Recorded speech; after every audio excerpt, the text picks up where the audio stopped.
Thank you so much, Mr. President. And of course, I take this opportunity to stand here to speak on a few matters.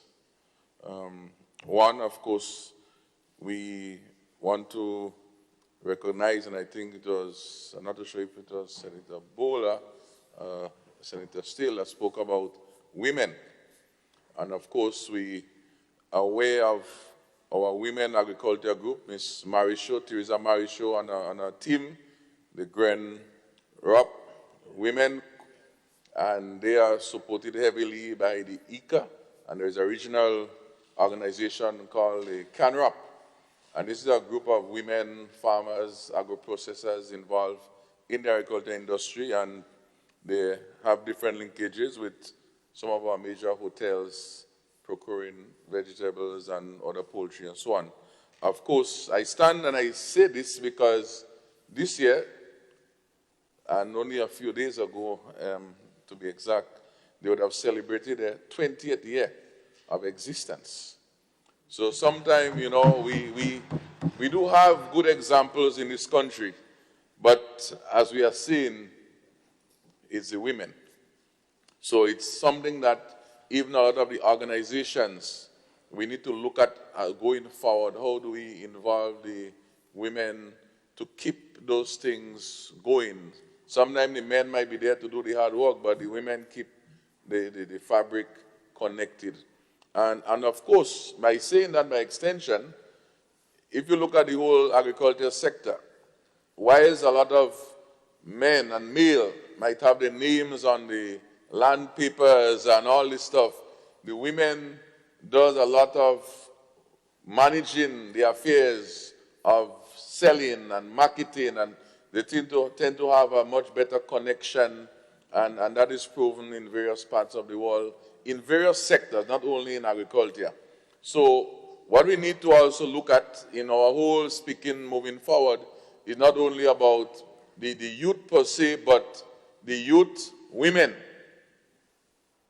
because they need we need to learn from them, all of us, as our male counterparts.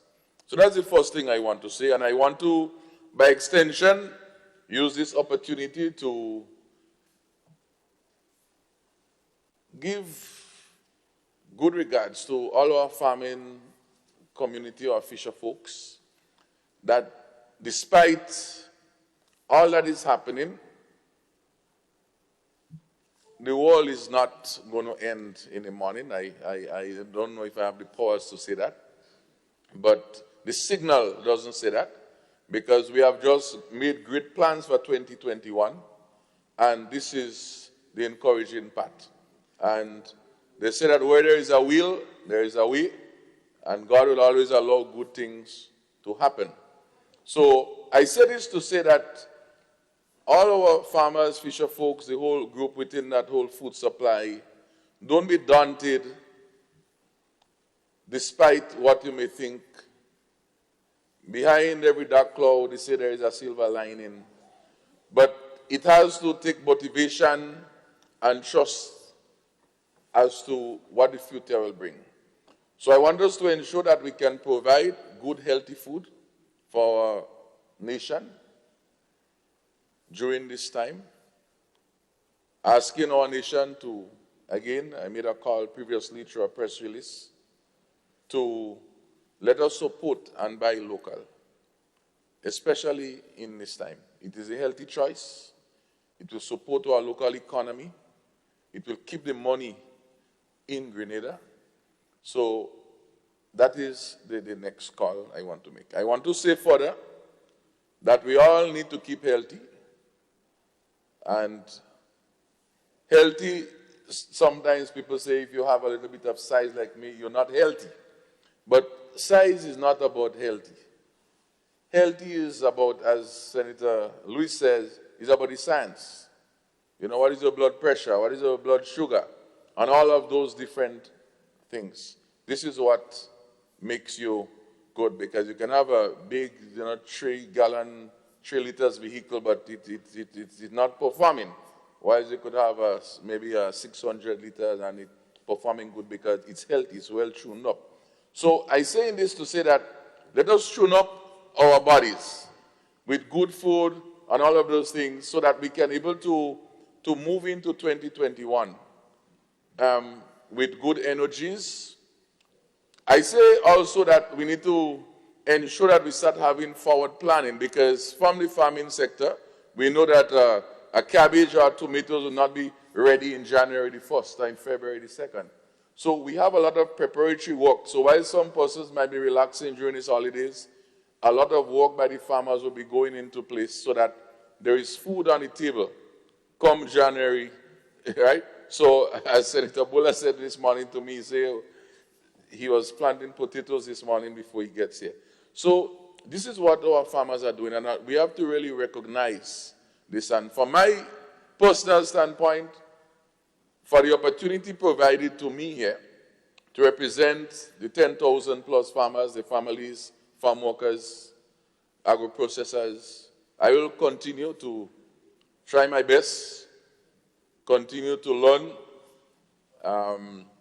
It's a good experience being here. The connections, the sharing of knowledge, the wisdom, the camaraderie, the vision of wanting to see Grenada do better. The question would be, we may have different ideas how to get there, and I think it was a brilliant idea today by your wisdom, well, chairman at the time, president now, of that select arrangement. Let us look at previewing a lot of these documents so that we can be able to add more value for this country. So I commend you strongly on those guidance. I want to further say, I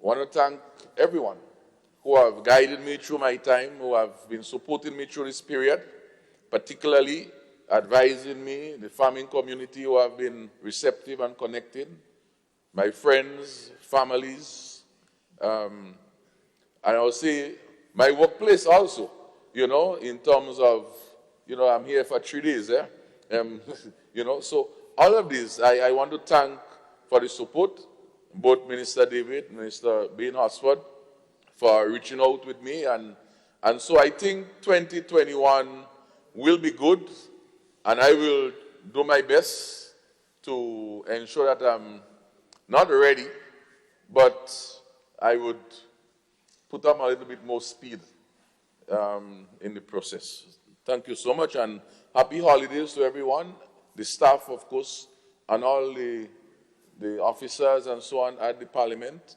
I feel safe. I feel at home. I'm not feeling that I'm displaced at all. So thank you so much for the hospitality. Thank you, Senator St. Clair.